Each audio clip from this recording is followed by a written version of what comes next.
ground you whole.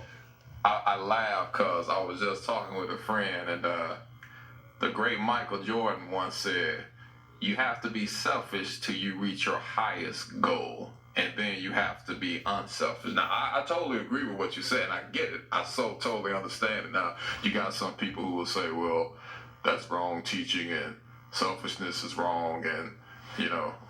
No, but it's not wrong if you put into the practice that the reason you want X is so you can give to all the people out here. Definitely. I totally get that, and I see that. Linda, what age growing up did you become aware that you were special, you were gifted? When did you know this? My dad played music from the day I was born. Okay. In 1958, I crawled out of bed at my house, went over to my grandmother's house next door, and I said, the dance hall Dad plays in is going to blow up. A big wind is going to take it and blow it up.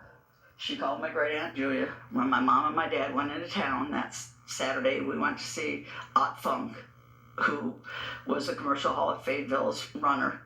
And he changed my dad from playing that day for a chicken and beer dance to playing that night. Okay. And the tornado hit that day. Had we been there, my dad got an average of 150 people for a crowd. And since it was a chicken and beer dance, the kids could have come too. So who knows how many kids would have been there. And yes, by what I predicted, it saved all those people's lives. Only one person died in Fayetteville that day. Right. We talk about the intuition. You know, it's a gut feeling, or it's a awareness of something that you know that's going to occur. You can sense it. It hasn't happened, but it's going to happen. You have some awareness of it. Now, I want to ask you this question. Do everybody living what if somebody come to you and say, I want to be a psychic? Does it just work like that? No. You have to truly be gifted. Everybody has empathy. Right. If they truly are a spiritual person. You can feel that he's not feeling well today. Right. Not just by looking at it, but by feeling his energies are low. Yes. You can feel when you're in a crowd, when there's anger between two people, that's psychic ability too. Definitely. But there are different levels of psychic ability. And there's different ways of using what you've got. That's why I put a disclaimer on my webpage on Facebook, because somebody I taught one class to was out saying she could do readings for people when I knew she couldn't, and I did not want anybody getting hurt by the wrong information. Exactly. Because in my case, I see motion picture cameras playing behind you. Right. I see people behind you telling me what you were like as a little boy. I see people telling me things that are about you. When I do my readings, if I don't see clearly because of the motion picture camera not being clear, I will close my eyes and ask God to show me clearly. Yes. Okay. We was talking earlier when I first met you. We were talking about who your most frequent clients, and they were women, females, correct? Correct. All right. If you don't mind, I want you to take this time right now, this opportunity. If you have any strong, solid, enduring, sound piece of advice to give a woman right now who is lost in her life, what would you tell them, Linda? Look at what you have given your friends. Look at what you have given the people throughout your life that have said thank you to you. That had to come from a special human being. Yes. That had to come from someone who deserves to be loved and respected. If you have changed one of your friends' lives while they were going through a divorce, if you have helped a friend with cancer, and you've helped them feel like they had a fighting chance, yes, you're a hero. You're an angel walking on this earth. You are someone who is making a difference. You don't have to have my gifts to heal people or to be special. The specialness comes by giving unconditionally to somebody. So if you're being judged for being overweight, underweight, you don't wear the right clothes, you don't carry yourself the right way, who cares? I care about what's inside of you, and you need to start caring about what's inside of you. The young lady's parents that gave me this cross I'm wearing, she was being beat up so bad by her boyfriend about her weight, about how she dressed, about the fact that she was mentally slow. The second she heard my CD, she threw away the pills she was going to take, and she's now married to a wonderful guy. And he is very studly looking, by the way, and I'm very jealous of that. But she did what I asked her to do. She looked at how many people she'd helped during high school, how many kids that came from bad backgrounds she had made a difference to, and then she looked at his words and said, these have no merit. You can't judge anyone else. No one can judge you, only God. Totally. And unless he said something that I don't know to me lately that I'm not listening to, that's what he told me.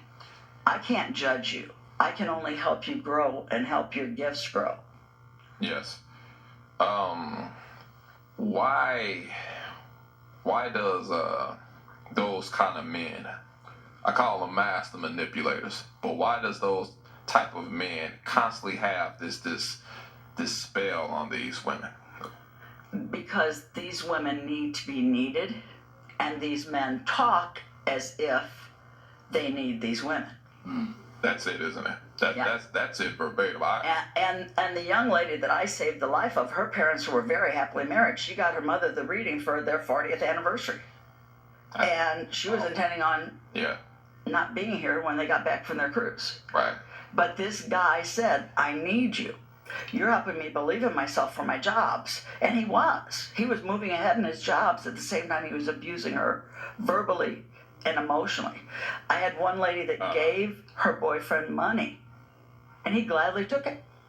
Yeah. And then he got rid of her when her money ran out. I tell you what, it's almost kind of like, it's not necessarily per se, but I can see some contrast in Romeo and Juliet, and I'm finding out more and more Shakespeare was so beyond his time, because when you're so deep in the neediness of love, quote unquote, where you would do whatever the person says to do, even to death, that's a severe problem. Yes. And it have to be definitely addressed, because we were seeing it more and more. No. And that's why I do self-esteem classes. That's why I do workshops where people can have me talk to their groups. Because of all the women that have allowed themselves to stay in marriages thinking that it's helping their children. It's helping because that way we don't have a broken home. And those kids go out and become violent with their friends or become violent on the street.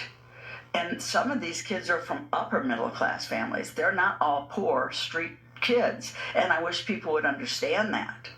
Yes. It's not the poor kids. It's the rich kids doing it too, because they see dad hit mom, so I'm going to hit my girlfriend because she's doing something I don't like. You are a byproduct of your environment. And one thing I want to say quick and fast too, there might be some parents out here right now who says, well, I don't curse, I don't hit them, and I don't do this or that, but it's your body language. They're seeing your body language and the way it responds to other people.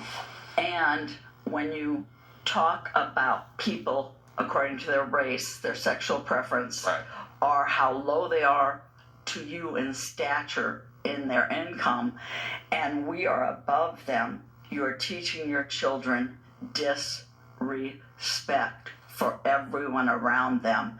And how can they ever be a success in anything they put themselves out to be in, because they will not know how to communicate with anyone freely. I totally agree. Definitely. I want to ask you this question, Linda. Non-believers, people who say, well, I don't, this psychic garbage and this nonsense and this and that, are these people credible skeptics, or are they closed-minded? What do you think it is? I've had people come to me that have had bad readings, and that's why I'm scared. Because there are bad people out here. Some that charge $185 an hour right here in our own city, that say they talk to the dead and they don't, and then they don't give your money back. Understand me? Yeah. My thing is, I have a little girl named Emerson. She's on Facebook page. It's Team Emerson. She was born while I was doing a party. She was born preemie with part of her heart missing. Okay. I excused myself from the party. I went downstairs in the basement, and I visualized heart tissue forming. because I know they cannot take a muscle out of your rear end or a muscle out of your leg and put it on the heart. Her doctors watched heart tissue form while I was praying. Right. I got to meet that little girl when she was 7 years old. I had been going to see her astral projecting to her at night with Jesus and the angels helping me heal her. When she saw me at the age of 7, she says, "Why you no live here? Why you just come with Jesus at night?" Why you no live here? See, that touching my heart. That's touching Get my me? soul, right? I so totally when get people tell me you're a fake, you're a fraud, I say just ask Emerson's parents. Because I don't care what else I've done.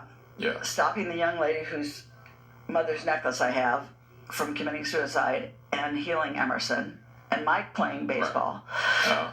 Those are 3 people's lives that I've touched that weren't about money, because I didn't get paid for any of that. Yes. They were about me doing God's work, making sure that my gift wasn't wasted. Definitely. I tell you what, I want to ask this question to you right now too, Linda. What if you have a parent out here right now that says, you know, my 5-year-old has been saying some things. They're acting in certain type of behavioral patterns, which you know, I'm kind of starting to think that there's something there. They're gifted. They're seeing something. They're explaining things to me that I just don't understand. What are signs that a parent can look for to see if their child might possibly be gifted? They can talk about people in the room. Okay. My one girlfriend's grandson actually talks about his life in China and how he died young. Okay. And another girlfriend's daughter says, "Mom, I don't like you driving a car because you died in a car accident with me." So she's a little bitty girl remembering that. I tell them, bring the children to me with an adult with them. I will talk to them. I will see what their gifts are, how their gifts are going about, and I will teach them not to talk to the people at school, not to give it to the people at school. All right. So they're not made fun of. All right, we got you, and we heard loud and clear. Rick Sharp, he's going to enter in right now. He has a few things to say. Okay. How are you, I'm fine. Ms. Humphries? Were you through with your? Yeah. Okay. I just wanted to ask a question because we've talked. Or you and Mr. Isaac have talked about various issues like healing and so forth. Want to ask. Because I heard you say something about everyone not being good and they're being bad. Can I ask you, what are your thoughts about, good and bad spirits? Do we have a lot of bad spirits working among us? Since 12/12 happened, the Mayans were predicting the end of the world. But they really were predicting that when the planets aligned like that, they brought the power of darkness. I have done a lot of cleaning and cleansing of houses since that has happened, where the children are acting up. There's been a lot more alcoholics. There's been a lot more drug use. There's been a lot more negative.